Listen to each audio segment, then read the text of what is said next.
presidente Jair Bolsonaro aproveitou o momento em que se encontrou 1 a 1 com o americano Joe Biden e pediu ajuda nas eleições por aqui contra Lula. O presidente sugeriu que a eleição do petista seria perigosa para os interesses americanos. Joe Biden ouviu o pedido e imediatamente mudou de assunto. O que está acontecendo aqui, hein? Vamos traduzir? Olha, Bolsonaro não era para ter tido esse encontro com Biden. Os americanos, eles não queriam. Mas os Estados Unidos escolheram não convidar para a cúpula das Américas, que esse ano eram eles que estavam realizando, as 3 ditaduras da região, Venezuela, Cuba e Nicarágua. Aí, em protesto, López Obrador, que é um populista presidente do México, só que um populista de esquerda, afirmou que não ia.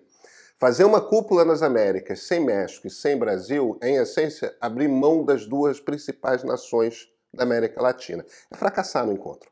Então o Brasil conseguiu impor como condição para a ida do Bolsonaro essa conversa pessoal. Os americanos, eles tiveram de ceder. Agora, para a gente, ficou claro que o encontro não era só uma chance de o presidente brasileiro tentar convencer os eleitores de que é respeitado por chefes de Estado lá fora. Não. Ele queria pedir para Biden o que muito provavelmente já tinha pedido a Putin, ou seja, ajuda. Interferência externa na eleição brasileira. A gente sabe que ele pediu ao Biden porque a Bloomberg, uma das principais agências de notícias americanas, deu a notícia. Quem assina a matéria é Eric Martin, o repórter que cobre o Banco Mundial, o FMI e comércio exterior para a agência. Por aí, a gente já sabe mais ou menos onde ele tem fontes, onde acha as pessoas que lhe passam informação. Um dos lugares, evidentemente, é o Departamento de Estado, que é o Itamaraty americano. Na verdade, é até mais do que isso. O secretário de Estado, hoje Antony Blinken, ocupa o 3º cargo mais alto da hierarquia do Poder Executivo americano, logo depois da vice-presidente da República. Então, alguém da diplomacia americana vazou a notícia para um repórter americano de uma agência americana. O que isso quer dizer?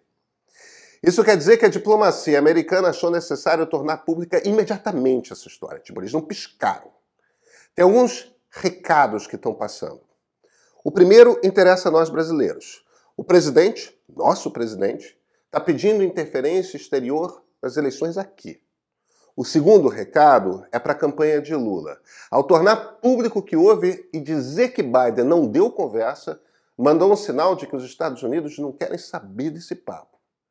E aí vem o terceiro recado, que tem como destino, por assim dizer, um a quem interessar possa. Um golpe de Estado no Brasil não vai contar com apoio americano. Vamos dar uma desempacotada aí? Eu sou Pedro Doria, editor do Meio. Você conhece o Meio? Gratuito, de segunda a sexta, chega cedo no seu e-mail, leitura rápida, só 8 minutos. Essencial para você compreender o dia. E esse aqui, esse é o ponto de partida.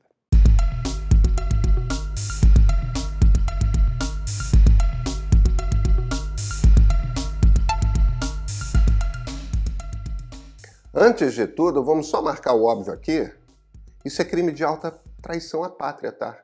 Presidente que pede à nação estrangeira que se meta na política nacional está cometendo crime de alta traição. O líder da oposição no Senado, Randolfo Rodrigues, sublinhou isso no Twitter, inclusive. Não vai dar em nada, não tem como dar, porque a fonte passou em off para Bloomberg. Não tem testemunha assumida em conversa desse tipo. Então nós temos a informação, mas como acontece com bom jornalismo, quando depende de conversas off the records, a notícia chega ao público, mas ninguém quer assinar embaixo dela. Temos a informação, mas não o suficiente para levar à justiça. Esse é um dos muitos mistérios que rondam o patriotismo torpe de muitos nas Forças Armadas. Eles seguem um presidente que cometeu mais de uma vez, essa não é a primeira, um claro crime de alta traição. Eles sabem disso, mas para os nossos militares tudo bem. O importante é evitar um presidente de esquerda. Por que eu estou falando dos militares? Vocês lembram do terceiro recado? A quem interessar possa? Pois é.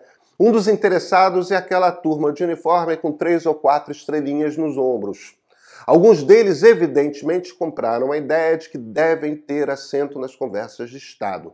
Um deles é o general Paulo Sérgio Nogueira, ministro da Defesa, que escreveu em papel timbrado uma tentativa de intimidar o Tribunal Superior Eleitoral, entre aspas. As Forças Armadas não se sentem devidamente prestigiadas pelo TSE, ele escreveu. Afirmou que as eleições são uma questão de soberania nacional, meio que dando a entender que militares, portanto, têm a ver com essa história. E, por fim, a todos nós não interessa concluir o pleito eleitoral sob a sombra da desconfiança dos eleitores. Que desconfiança? Vamos deixar claro o que é que diz a Constituição? Os militares, eles não têm assento na discussão sobre o processo eleitoral. Eles não têm. E não têm de ter. Os juízes podem escolher ouvi-los, claro, mas é uma escolha. E esse papo de forças se sentindo prestigiadas, que reclamação infantil, né? Exército tem de obedecer ordem, pronto. Ordens, inclusive, dadas por ministros do Supremo. Não é o contrário. Civil manda, Exército obedece. Em democracia, sempre é assim. O nome do regime em que funciona ao contrário, o nome é outro. Agora, o pior de tudo é que o TSE já havia atendido a praticamente todas as sugestões dos militares. Eles estão reclamando para fazer confusão, para criar impressões, não baseados em problemas reais. E como se não tivessem mais o que fazer, né? Por exemplo, fazer buscas. Nesses últimos dias, por motivos óbvios, tive muitas conversas com colegas correspondentes estrangeiros. Nesse momento em que gravo, ainda é bem cedo de manhã, na segunda-feira, ainda não sabemos o que ocorreu com o nosso colega Dom Phillips e o indigenista Bruno Araújo Pereira. Pertences deles foram encontrados próximo à casa de um dos suspeitos. As expectativas, elas são muito ruins. Para os jornalistas de fora que moram no Brasil, é um choque. Mostra que o trabalho não é tão seguro quanto sempre foi. Mas para nós brasileiros mesmo, é uma lembrança de que o país mudou e ainda está mudando. De que o exercício da nossa profissão não tá livre de ameaças. Os dois trabalhos, o do Dom e o do Bruno, são trabalhos pela democracia, pela comunidade. Um trazendo informação de lugares remotos, outro trabalhando para que os povos originários sejam mantidos sob proteção, aquela proteção que a Constituição lhes garante. Não há uma democracia sem informação, não é democracia o regime que não protege os mais frágeis no seu interior. Bolsonaro é um presidente que cultua a morte. Nós já conversamos sobre isso muitas vezes. Ele cultura a morte literal, quando defende que quando a polícia mata, está sempre certa. Quando defende que todo mundo deve se expor a uma pandemia mortal. Quando fala que a sua missão é exterminar a oposição de esquerda. Quando defende uma sociedade armada. Mas ele cultua também a morte de forma metafórica, como, por exemplo, no caso da destruição da Amazônia. Sua contínua defesa de garimpeiros ilegais e madeireiros ilegais é uma defesa da destruição da floresta e, por isso, de todos os povos que vivem dela. Quando fala tanto em morte e destruição, ele cria no país um ambiente em que mais violência é possível. Porque se o presidente sugere que a violência para defender seu ponto de vista é admissível, vai ter gente que vai compreender isso literalmente. Vai ter gente compreendendo que há proteção institucional para agredir quem está do outro lado. Para quem está, por exemplo, protegendo a floresta. Esse salvo-conduto é particularmente forte naqueles lugares do Brasil em que a presença do Estado é muito frágil. Essa é uma das muitas formas pelas quais o bolsonarismo, com apoio das Forças Armadas, está corroendo por dentro qualquer senso de nacionalidade. Isso é importante, gente. Isso é um bocado importante. Nós somos, o Brasil, o conjunto de todos. O conjunto dos brasileiros que são de direita e os brasileiros que são de esquerda. E também todos aqueles que se posicionam em algum ponto ali entre ambos. Somos, sim, uma história do encontro entre três grandes culturas, a indígena, a africana e a europeia. É uma história marcada por muita violência, mas também pela construção de um todo. O verde na nossa bandeira sempre veio do brasão da Casa de Bragança, mas na República nós tomamos gosto de dizer que simboliza as nossas matas. E por que não? O bolsonarismo cria uma cultura que não deixa o indígena ser indígena. Uma cultura que não gosta de mato. Uma cultura que diz que uns brasileiros são bons e outros têm de ser destruídos.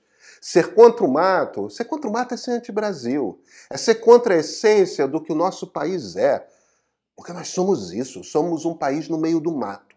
Ser contra algumas formas de ser Brasil não é nacionalismo. Esses não são os valores que os militares dizem respeitar, não da boca para fora. O bolsonarismo trabalha para dividir o Brasil. Precisamos de alguém urgentemente que comece a trabalhar para unir o Brasil. Juntar à mesa os que pensam de formas diferentes. A gente precisa celebrar a diferença, porque diferentes nós somos. Celebrar a diversidade de possibilidades políticas dentro do ambiente democrático. Alguém precisa urgentemente assumir essa missão.